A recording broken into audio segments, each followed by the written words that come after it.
¿Qué tal? ¿Cómo están? Bienvenidos. Estamos comenzando una edición especial de Periodísticamente en este domingo 3 de mayo. 7 en punto, son las 19 en punto. Temperatura de 28 grados estamos viendo. Sí, 28 grados. Bueno, estamos en vivo compartiendo esta edición especial de Periodísticamente a través de ABC TV y a través de ABC Cardinal para seguir planteando preguntas acerca de esta situación que nos toca vivir, no solo en el país, sino en el mundo. 54 días, 54º día, desde que empezaban algunas restricciones hasta esta cuarentena, que va a ampliarse en sus excepciones desde mañana, en lo que se denomina la fase 1 de la cuarentena inteligente. En pocas horas más, en 5 horas más, entonces va a empezar la fase 1 de esta cuarentena inteligente. Ya pasamos a compartir los principales temas. Robert, buenas noches. ¿Qué tal, Guillermo? Buenas noches también a todos. Estamos compartiendo en esta jornada muy especial, Guille, por lo que decías. Empezamos mañana una nueva etapa en todo este proceso que estamos viviendo y particularmente hoy porque tenemos la compañía del responsable del Ministerio de Salud, el doctor Julio Mazzoleni, y el ministro del Interior, Euclides Acevedo. Vamos a hablar de varios temas, pero antes de presentarlos, Guillermo, ¿podríamos ver las últimas cifras y vamos con los invitados, te parece? Los últimos datos. Sí. El dato que daba a conocer el ministro, porque está cambiando el tiempo del día en el que se hace la presentación, el horario, digo, y se va anticipando. Yo creo que vamos a llegar al mediodía más o menos de aquí a poco, por una cuestión de, decía el ministro de Salud, cada vez son más muestras y hay que tener precisión, cada vez más precisión sobre lo que se va informando, para descartar algunas posibilidades. Los casos son 396, Robert, 396 en total. Nosotros contabilizamos 37 casos sin nexo desde que empezaba a detectarse el primer caso de SARS-CoV-2, de este coronavirus que deriva en la enfermedad COVID-19, el 7 de marzo, ¿te acordás? Cuando se daba a conocer ese primer caso, Robert. 396, entonces, en total. Y el ministro Mazzoleni informaba, y nos sorprendía un poco porque decíamos que se iba anticipando cada vez más, lo hizo ayer y lo hizo nuevamente hoy, otra vez informando esto más temprano. Con este dato, 26 casos hoy, 23 de Brasil directamente, personas que llegaron del exterior y que están en albergues en este momento, 2 personas que entraron en contacto con gente que ya estaba contagiada y un caso sin nexo. Ese me parece el dato más inquietante, Robert. Un poco similar a lo que ocurría ayer. Creo que ya podremos saludarle al ministro. ¿Cómo está, doctor? Bienvenido. Buenas noches, Robert, Guillermo. Un saludo a la audiencia. Encantado de estar aquí. Ministro Euclides, gracias por venir esta noche. ¿Qué tal, Robert? No, tranquilo. No, está muy serio, ministro. Está muy serio, hay muchas preguntas. Empieza la fase 1 de la cuarentena inteligente y la gente pregunta qué se va a controlar, por ejemplo. Pero vamos a empezar por el principio. Ministro de Salud. Sí. Usted había estimado que la segunda quincena de abril íbamos a entrar en lo que se denomina el pico de casos de coronavirus. Estamos ya en mayo. ¿En qué etapa estamos? Bueno, yo, basado en cómo está expandiéndose la epidemia, entendemos que eso se va a empujar todavía mucho tiempo más. Hay que ser muy cautos, porque le presentaba yo hace poco al presidente de la Unión Industrial Paraguaya un slide que mostraba todos los modelos matemáticos que usaron entidades muy prestigiosas en Estados Unidos para tratar de predecir cómo iba a ser la epidemia. Absolutamente todos fallaron. Entonces, solo para darles una idea de lo complejo que esto es, ¿verdad? No estamos en el pico, entonces. No estamos en el pico, y lo que pasaba era lo siguiente: en algún momento de la epidemia, la duplicación de casos en Paraguay se daba más o menos cada 5 a 6 días. Basado en eso y en lo que implicaría, por ejemplo, calculando sobre la base de tener 1000 casos y las proporciones que nos llevarían a cierta ocupación de las camas de terapia y camas comunes, entonces nosotros determinamos en cierta etapa que podía darse en la segunda quincena de abril incluso, ¿verdad? Después hemos notado un enlentecimiento muy significativo en la curva de casos, lo que se conoce como el aplanamiento, ¿verdad? Y bueno, entonces esto ha empujado más adelante el tema del pico de la epidemia. ¿Para cuándo, ¿cuándo se registraría el pico, entonces, según la estimación de usted? Es difícil decirlo, ¿verdad? Porque esto también, de repente, si uno se descuida, puede avanzar muy rápidamente. Pero yo creo que hoy, no antes de la segunda quincena de mayo, y podría ser incluso en junio, ¿verdad? Ministro, de hecho, lo que estamos notando que las cifras aumentaron enormemente, pero la mayoría de los casos son del exterior. O sea, los casos locales siguen siendo bajísimos. Efectivamente, Robert, y la mayoría de ellos, la inmensa mayoría de hecho, por eso los reportamos de esa manera para que la gente entienda y también para los investigadores, porque mucha gente utiliza nuestros datos para hacer modelos matemáticos de expansión, investigación en general. La mayoría de esas personas, de esos ciudadanos, están en cuarentena, están en situación controlada, digamos, desde que entraron al país en cuarentena obligatoria. ¿A quiénes se toma el test? A estas alturas, digo, ¿a quiénes se les hace el test? ¿Hay que demostrar síntomas? ¿No hay que demostrar síntomas? ¿Hay que pedir? Claro, esa es una pregunta muy buena, Guillermo, porque lo que ha ocurrido es que hemos evolucionado en eso, nos hemos perfeccionado.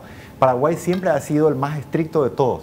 Incluso al comienzo de la epidemia, cuando los ciudadanos venían de China, por ejemplo, a Paraguay iban directo a aislamiento. En Brasil o Argentina le pedían que les llamen si es que tenían síntomas. No había un control.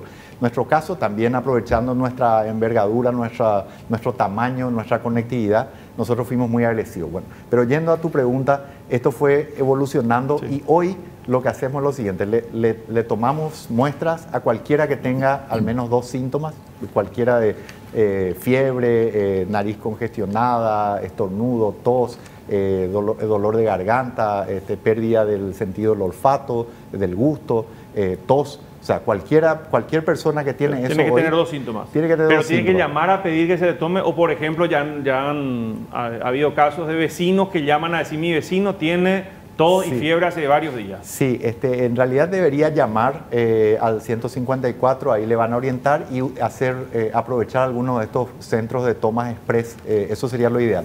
Si no se puede movilizar hasta uno de estos centros de toma, el ministerio sigue yendo a las casas a tomar las muestras. Entonces ese es un grupo.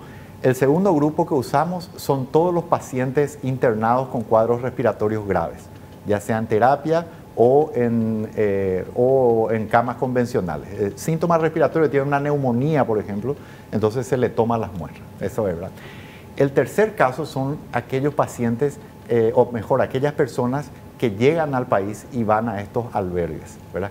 Y ahí también hay una diferencia que hemos hecho en base también a la experiencia que hemos acumulado. Ahora ya toman al inicio la muestra. Exacto, eso es muy importante, porque ya de entrada hay muchos asintomáticos que ya los podemos separar a otros lugares exclusivos para COVID positivo y entonces de ese modo evitamos que se contagie el resto, ¿verdad?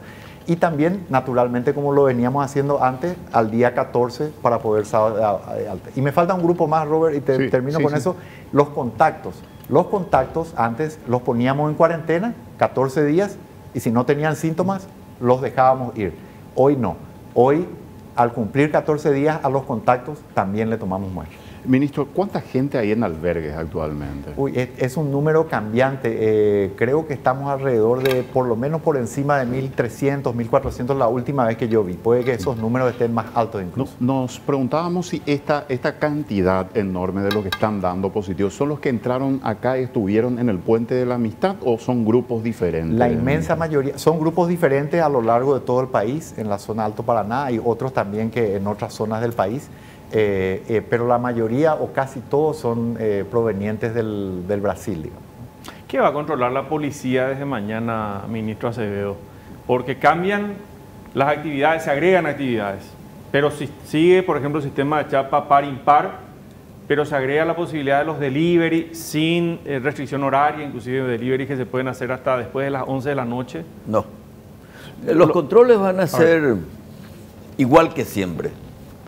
Probablemente va a haber una mayor laxitud en cuanto al control de personas que entran en el centro de Asunción o en el área metropolitana, porque hay una sugerencia, y esto es un ensayo, en que el control se haga en los lugares de trabajo, de tal suerte a vigilar si efectivamente se cumple o no las disposiciones del Ministerio de Salud.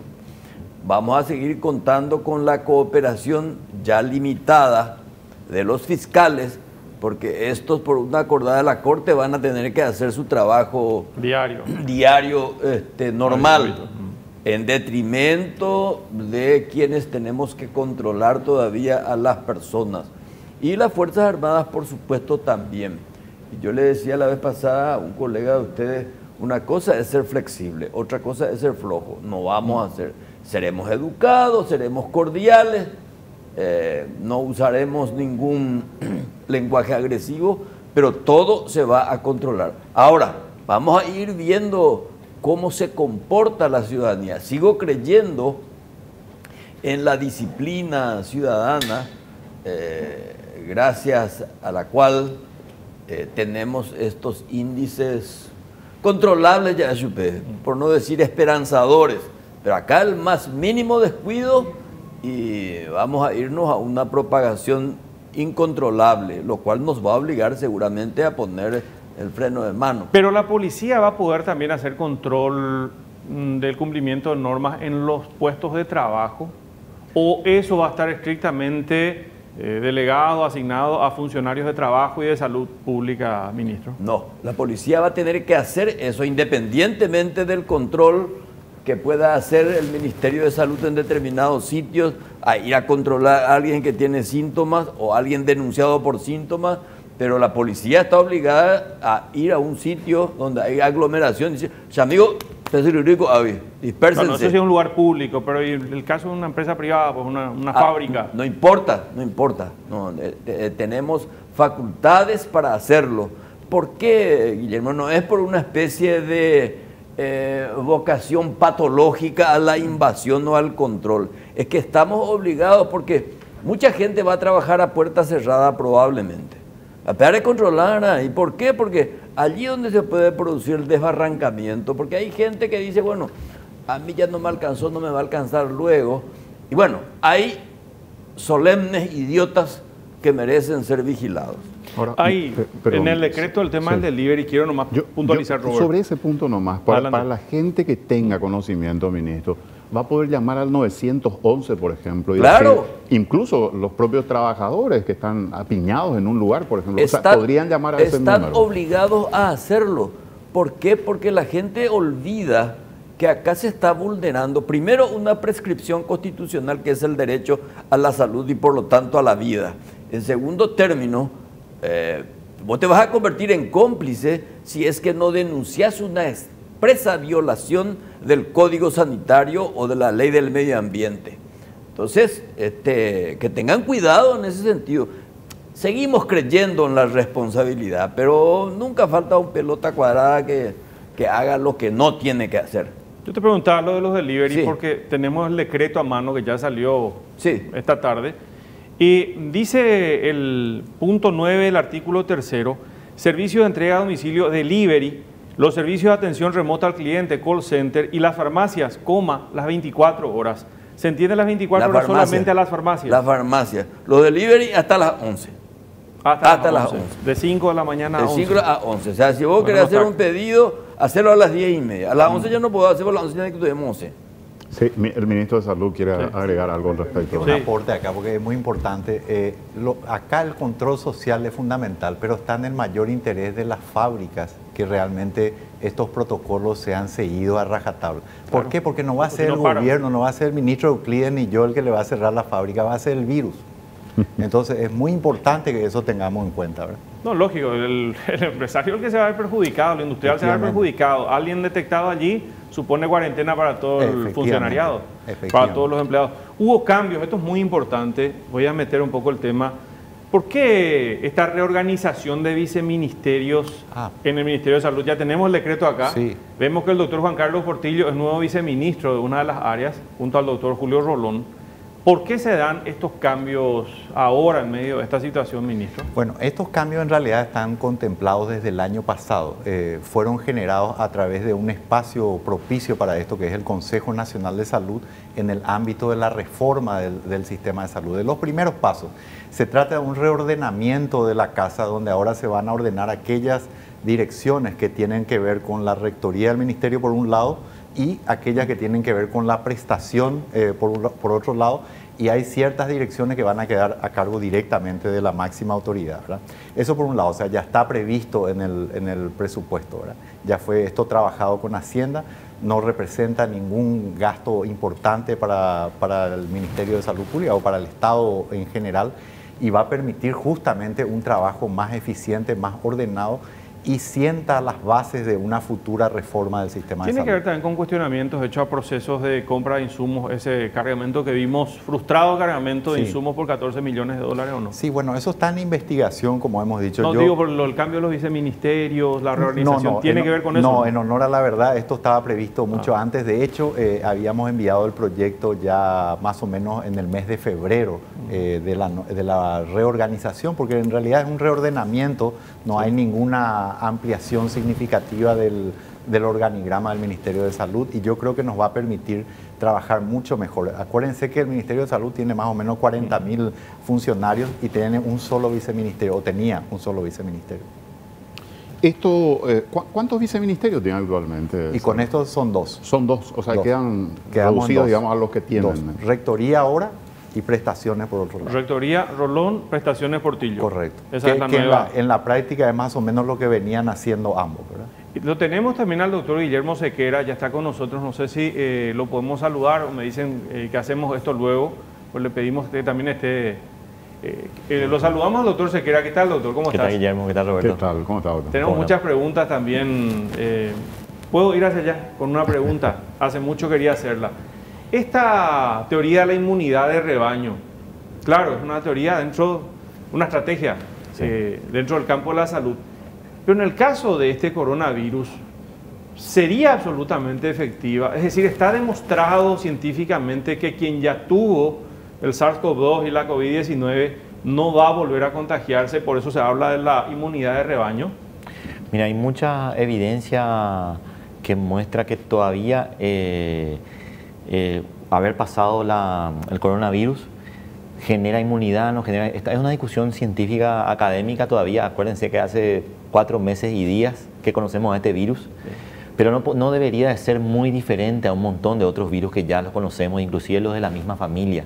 Por lo menos generar anticuerpos que nos sirvan o defensas, ¿verdad?, que nos sirvan por lo menos para la misma temporada. ¿Qué significa eso? Que yo pasé el coronavirus y mínimamente por 3 a 6 meses tengo que generar anticuerpos para que me cubran ese periodo. Quizás no va a ser un año, ¿verdad? En el mejor de los casos puede ser un año, quizás no va a ser para toda la vida como es el sarampión o otros virus, ¿verdad?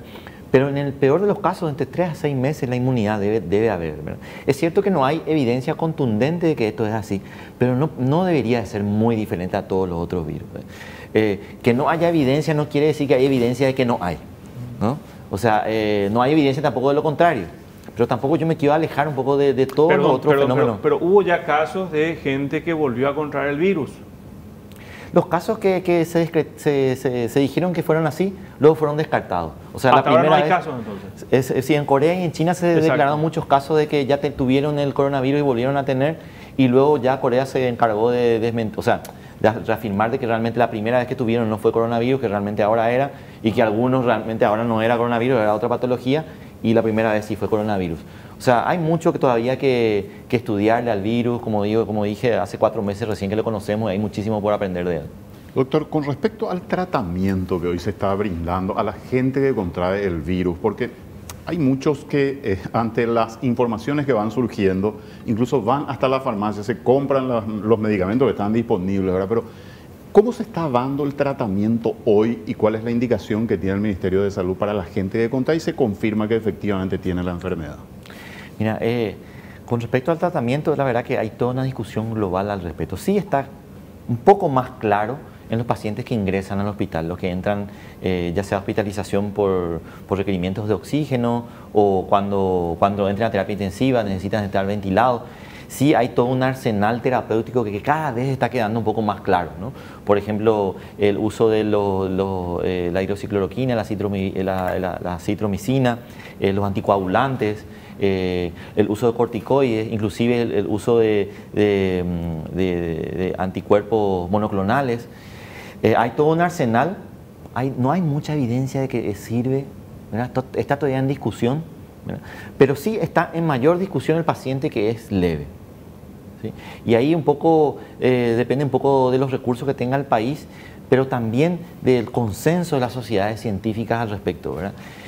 Nosotros del Ministerio de Salud estamos trabajando con varias sociedades científicas para orientar por qué el Ministerio de Salud va a apuntar, aparentemente, o no aparentemente, categóricamente vamos a apuntar a todo lo que es la hidroxicloroquina y la citromicina, que son los primeros medicamentos que dieron efectividad, aunque hay otros estudios que dicen que no es suficiente eso, que se necesitan. O sea, hay muchísimo debate. Ningún Ministerio de Salud del mundo se está jugando de cabeza por un tratamiento en sí. La verdad que son sociedades científicas y académicas, inclusive hospitales. Me toca hablar con mis compañeros, yo me formé de gran parte en España, y con mis compañeros de Madrid o de Barcelona, cada uno tiene una escuela, un tratamiento diferente. De hecho, ya se habla de medicamentos que prueban los americanos, medicamentos que prueban los chinos, medicamentos que prueban los franceses, los italianos, los cubanos. O sea, como que hay escuelas que están inclusive compitiendo académicamente y con una competencia positiva, digamos, ¿verdad? Tratando de demostrar cuál es la droga que más beneficio crea, ¿verdad? Quiero aprovechar la presencia del ministro del Interior, que es quien nos va a dejar en algunos minutos, pocos minutos más, para... ¿Me puedo quedar si querés? ¿Te puedes quedar? Hasta las 9 vamos, ¿eh? Hasta las 9 vamos en vivo. Te comprometo, entonces. No, hay un tema que mañana se puede plantear, que es el tema del transporte. Yo sé, no es tu área específica, pero sos parte del gabinete, alguna estrategia se estará tomando, porque hay transportistas del área metropolitana que se quejan, dicen que en estas condiciones no es rentable, ya todo lo que escuchamos, ¿verdad? Y hoy César Ruiz Díaz decía que van a sacar un 40% de colectivos mañana, que va a ser un tema para la gente que tenga que trabajar, que esté exceptuada y que tenga que moverse. ¿Qué plan se está previendo? ¿Se van a sacar camiones militares, por ahí algún vehículo de la policía? ¿Hay algún plan sobre el tema, ministro? Si bien es cierto, no es mi área, pero merece ser abordado por mí y por cualquier ciudadano. Cetrapam sigue creyendo que el lucro, que es legítimo, tiene que ser permanente. Y se olvidaron los transportistas de que estamos en un momento excepcional. El Estado está obligado y es legítimo a recaudar. Ahora no lo está haciendo por la comprensión de la situación. Salud Pública está probablemente descuidando algunas labores importantes por concentrar su labor en esto. Entonces, yo le pido comprensión a los transportistas que siempre dice que no ganan plata, y yo no conozco un transportista pobre. Primero, eso es importante. Segundo, dicen ahí en Cetrapam que se haga cargo del Estado de nuestros buses. Está la chofer Huereco, tenemos para eso. Pero esa es una medida de contingencia. Esto es una que tiene que ser sistémica. Por supuesto, tenemos camiones en las Fuerzas Armadas, tenemos en la policía. De hecho, las patrulleras, que entre paréntesis aprovecho para que nos tienen que dotar más, porque oye, potá la patrullera, porque sirve de ambulancia, se hace hasta de sala de parto. Entonces, nosotros estamos previendo, por lo menos en la policía, y ahí en Codena, donde nos reunimos todos los días por la siesta y por la tarde, hasta la noche inclusive, estamos contemplando eso. Pero yo veo un acto de insolidaridad, que es bueno que la gente tome nota. Diga, tú y Copeya, es de la misma manera eso de que tenemos que tener escondidos a los que vienen de afuera porque por poco no le queman. Una especie de hoguera de peste. Bueno, entonces comprendamos a la gente más desfavorecida que necesita del transporte. Anga con la informidad habláramos, entonces no veo yo mucha comprensión, y es importante conciencia ciudadana. ¿Cómo yo le voy a decir al trabajador que venga a su trabajo en este momento de válvula de escape y justamente le resto de su medio de transporte? Me dicen, no, esos son demasiado pocos, no es ganancia. Será, deja tu ganancia por un tiempito. Está interesante, gore gana yepe la plata. O sea, creo, a lo mejor me equivoco, ¿verdad? Pero voy a seguir siendo censurado por el verbo deslenguado que dicen de que padezco. Entonces, creo, y vamos a trasladar eso. Policía y Fuerzas Armadas en un momento dado van a tener que sacar sus problemas, sus transportes para solucionar este problema. Porque la pandemia, y coincidirán conmigo mis compañeros de trabajo, no es un problema solamente de salud pública, es un problema de logística. Y el transporte es una logística importantísima para mercaderías y pasajeros. El gobierno está interesado en proteger al trabajo. Se protege el trabajo protegiendo al trabajador. El trabajador no puede venir en Uber, muy buena jeta. ¿De dónde va a sacar la plata? Apenas tiene para pagar el pasaje. Guillermo, sí, no sé si querés no, insistir sobre eso. Entonces va a haber vehículos policiales y militares disponibles por las dudas. Todavía no está preparado porque estamos esperando la comprensión de Cetrapan. El Estado ya lo subsidia desde luego, ¿verdad? Entonces, vamos a pedir un poco, espera un momentito, muñeco, quédate tranquilo, vamos a trabajar juntos, vas a ganar tu plata, pero después, la tregua. No es solamente en el conflicto político e ideológico. La tregua tiene que ser también para el lucro. Muchos comerciantes están perdiendo plata y no protestan. Muchas empresas están prácticamente en la quiebra y no protestan. Todavía. Por eso nosotros evaluamos diariamente, así como los compañeros de salud evalúan la enfermedad. Nosotros tratamos, mucha gente dice, avionero, y economista, pero estoy obligado del bienestar interior de la República, en el sentido de que tengo que evaluar diariamente la sanidad de la economía. Y por eso hablo con los que más saben. Quería pedirle a la producción si pueden poner, hay una placa que fue distribuida hoy por el Poder Ejecutivo que tiene que ver con el transporte. Y le quería consultar al ministro de Salud, porque hay limitaciones, ministro. Yo no sé si fue una recomendación del Ministerio de Salud, no sé cuál es el tratamiento que tuvo dentro del Ejecutivo, pero se estableció, y lo tenemos acá, una serie de restricciones en estos días. Pues supongo que tiene que ver un poco esto con el Día de la Madre, ministro. No sé si puedes explicar un poquitito. Sí, en términos generales, lo que puedo comentarles es que, en primer lugar, hemos visto en toda la evaluación que se hizo desde el punto de vista de la evidencia científica para poder construir este plan con los demás colegas del gabinete, una de las cuestiones interesantes es hiperconectividad es igual a hiperinfectividad. Eso quiere decir que notamos que aquellos países que tienen una mayor capacidad de conexión de sus medios de transporte, donde es fácil trasladarse de un lugar a otro, precisamente son los que han tenido una propagación, digamos, exponencial del virus. Entonces, en general, lo que queremos es que la gente no se traslade mucho, que se mueva. Y algunas de estas medidas están enmarcadas en esa propuesta, ¿verdad? ¿Esto de corta distancia es hasta 100 kilómetros, ministro? Sí, no tengo la precisión, porque Guillermo, Dinatran considera corta distancia hasta 100 kilómetros, por eso planteo. Perfecto. Vos sabés que hay yo le pasé una plaquita donde se explica qué es corta, media y larga distancia. Corta hasta 100, media hasta 250 y bueno, larga más de 250. Entonces, corta distancia desde mañana hasta el lunes 13 hasta 100 kilómetros, los colectivos. Paro total ya en vísperas del Día de la Madre, en ese feriado nacional que también es 14 de mayo, desde hace algunos años, hasta el 17. No va a haber colectivos en esos días porque creo que son jueves, viernes, sábado y domingo. Sí, esperemos un poquitito para cuidar a nuestras madres. Entonces, esto está hecho profeso, lógicamente, para la gente no se desplace, no vaya a la casa de la mamá. Allí está la clasificación. Dinatran hablaba de 100 kilómetros, ahora veo que dice... El director de Dinatran decía 100 kilómetros, que es lo que iban a habilitar, y después hasta 250, la media distancia, y la larga distancia más de 250 kilómetros. Ministro del Interior, ¿funciona esto de detener gente, imputar gente? Las cárceles están colapsadas, los calabozos de la comisaría no dan abasto.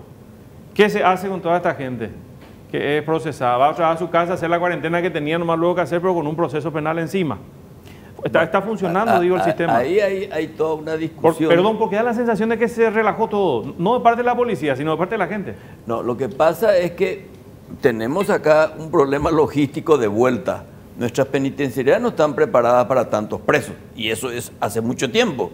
Nuestras comisarías recién ahora estamos en un proceso de modernización y de reconstrucción de las comisarías. La tercera sigue estando exactamente igual como cuando yo estuve ahí hace 50 años o 40. Bueno, lo que nosotros queremos, y estoy cansado de pedir, no encuentro todavía la clemencia de algún diputado que me haga una ley especial para recurrir a la multa. No hay otra cosa más correctiva que la multa. Lo mitad la preso, si se va a la comisaría 6 horas nomás lo tiene que estar ahí. Después a cargo del fiscal, el juez, va a terminar la pandemia, va a venir otra y el proceso va a continuar habida cuenta de la celeridad de nuestro proceso judicial. Entonces, nosotros tenemos más de 4.000 aprehendidos ya tenemos. Yo apaño y pues tenemos que dispersarlo. Hay algunos arrestos domiciliarios coercitivos, pero lo que más funciona es la multa. Y la imputación no le gusta a la gente. ¿Por qué? Porque, como decías vos, es un proceso penal que tenés acá una mochila, una especie de emberujo que está ahí detrás tuyo, ¿entendés? Y no da gusto, pero tenemos que resolver las comisarias. Además, es una fuente de contagio. Varios yo, apá, que hay, güey. Así mismo es. Al ministro de Salud, antes de ir a... Sí, vamos a hacer una pausa enseguida. Sí, el tema de las iglesias y la Iglesia Católica fundamentalmente, que ha insistido, ministro, en la posibilidad de rehabilitar las ceremonias religiosas, misas concretamente. ¿Por qué no se ha tenido en cuenta hasta ahora eso? O sea, ¿cuál es el criterio que ha seguido el ministerio? Resulta que vamos a ponerlo en términos sencillos. El plan tiene en un extremo la medida más efectiva, pero la menos sostenible, que es la cuarentena total, el distanciamiento social y toda la gente en su casa. Ese es un extremo. El otro extremo es la vida como era antes del COVID, ¿verdad? Y bueno, y lo que uno trata es de recorrer ese espectro, digamos, de posibilidades de manera gradual. Los eventos que congregan gente son algunos de los más riesgosos. Cuando nosotros tenemos en cuenta cómo empezar, cuáles son los parámetros generales, lo que buscamos es definir, por un lado, el tiempo en el cual estamos expuestos, porque no es lo mismo si yo paso con ustedes 2 minutos o 5 minutos que 1 hora, por más que tengamos el distanciamiento físico, pero el riesgo aumenta. Después, el número de contactos y también la diversidad de esos contactos, ¿verdad? Entonces, eso es lo que hace la diferencia. Por eso, en la primera fase, llama la atención, uno dice, pueden venir los profesionales a las casas, ¿verdad? Porque ahí se supone que cuando vos le recibís, Roberto, en tu casa, vos tomás todos los cuidados y entonces, en el peor de los casos, si hubo mala suerte, esa persona sabe dónde se fue y vos sabés quién vino a tu casa. Ahora, si vos te vas al local de esa persona, te fuiste vos, se fue Guillermo, se fue Euclides, se fue Julio Mazzoleni, nos fuimos, y cada uno trae con nuestros respectivos árboles de contacto. Entonces, nosotros estamos hablando, yo tuve una reunión en la conferencia episcopal, conversamos y nosotros creemos que se pueden ir adecuando las cosas como para poder adelantar después, pero tenemos que hacerlo de manera muy estudiada y muy cuidadosa. Vamos a cumplir nuestro compromiso con el ministro del Interior, lo vamos a liberar, pero seguimos hablando de salud con el ministro de Salud y con el director de Vigilancia de la Salud. Una pequeña acotación antes de marcharme. Claro. A propósito de la cuestión religiosa que hay que tener muy en cuenta. Ustedes se fijaron que en Francia hay la confesión desde el auto. Se coloca delante de la parroquia una especie de confesionario portátil. Andrés o Pepe, en Bogotá, de cosas es como esa cadena de comida rápida a la que le pedí hamburguesa. Igualito. Así es. Yo soy de los que cree más en el propósito de enmienda que en la confesión de los pecados. Pero algunos quieren cumplir estrictamente, entonces lo pueden hacer de esa forma. Ahora, sigo insistiendo y con esto termino. Tenemos que buscar la plata. 24.000 millones de euros consiguió ahora España al cajero de Europa para que pueda compartir salud pública y la cuestión económica. Acá nosotros tenemos que buscar la manera, mi querido ministro, si no resota, porque esto no sabemos cuándo va a terminar. Después hay una pregunta que te quiero hacer aparte de mi querido doctor Sequera sobre... Déjale la pregunta al aire, déjale la pregunta al aire. No, ¿saben por qué? Pues yo creo que tenemos que aprender, particularmente yo que soy un ignorante de la cuestión de la salud pública y queriendo cooperar en nuevos roles policiales, porque la policía no puede ser solamente el que controla y te apresa. No, también cooperar con la salud pública y nosotros queríamos y contratamos carros hidrantes con bomberos voluntarios. Para fumigar con los carros. Con los hidrantes fumigar lugares públicos, por ejemplo. No fumigar, no. Queríamos hacer una limpieza de territorio. Y consultamos con el que más sabe, y el doctor Sequera dijo que iba a estudiar, y también le pregunté al doctor Mazzoleni, a ver si podemos también higienizar las calles, porque las calles están muy sucias. Es una fuente con los hidrantes de la policía. Los hidrantes de la policía, que no es solamente para dispersar manifestación, se puede, sino no que se también. Puede, ministro. Entonces, pregunto, no que me respondan ahora, pero. No, pero puede ser. Quiero trasladar. ¿Puede dar una respuesta ahora o.? Quiero trasladar esa pregunta a los que saben, porque estos son científicos. ¿Yanera Caterina se acuerda? Doctor. Bueno, si es para el COVID, realmente tirar la bandina a la calle no tiene mucho impacto, ¿verdad? Sí puede ser, por ejemplo, en algunos ya que vamos a habilitar unos lugares, ya están habilitados, de hecho los supermercados, el mismo Ministerio de Salud tiene su entrada, los lugares donde, esos lugares, esas entradas donde entra mucha gente, estos sí pueden ser, pero limpiar el Ministerio de Salud es responsabilidad nuestra y el supermercado también es responsabilidad del supermercado. No quiero tirarle a los carros de hidrante, ¿verdad? No, pero ya sé. Espacio público. Te decía en el sentido de ¿qué es lo que buscamos? Esto tiene un sentido filosófico y ustedes dos van a entender. Acá no se trata de una pregunta químico-farmacéutica. Lo que queremos es una mayor integración y cooperación. Con los supermercados, la policía y el ministerio trabajan fantásticamente bien. Lo que queremos es también incorporar a la policía en ese tipo de labores. Puede colaborar también en eso, en ir a fumigar, no sé si esa es la palabra correcta. En Desinfectar. Desinfectar. Desinfectar, claro, porque acá pues no se trata solamente de desinfectarnos del virus, sino que desinfectarnos moralmente también. Y una manera de desinfección moral es la solidaridad y la educación cívica. Bueno, nos quedamos con esa idea. Gracias, Guillermo. Vino Parco y se va haciendo preguntas. Se hace una pregunta interesante. ¿Se puede o no se puede usar la infraestructura? Si querés no vengo más, no, Roberto. Al contrario, me encanta que hagas la pregunta. Estás cumpliendo con un rol que ya yo tengo dos preguntas para después de la pausa vinculada a la salud. Casos sin nexo. ¿Por qué no se puede informar concretamente o establecer un mapa de calor, si quieren, de los casos sin nexo? Son 37 los que contabilizamos. ¿En qué zonas? Yo no digo ni nombre, mucho menos ni barrios siquiera, pero ciudades, como va a tener una idea de los casos sin nexo y llamar la atención sobre algo que es preocupante. Y lo otro después va a tener que ver con la vacuna, la pregunta que hace todo el mundo. ¿Qué tan lejos está la humanidad o tan cerca de tener una vacuna contra este coronavirus? Vamos a cumplir una pausa. Vamos a cumplir. Dejamos las dos preguntas y venimos.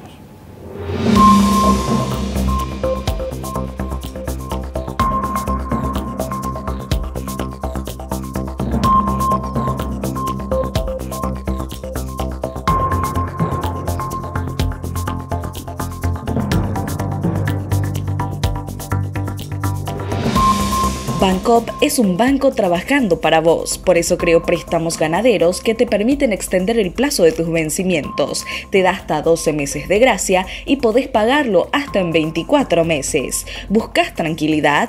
Elegí un banco como Bancopp. Descubrí este beneficio y muchos más llamando al 021-325-5000. Si ya sos cliente de Bancopp, habla con tu ejecutivo de cuenta. Juntos podemos.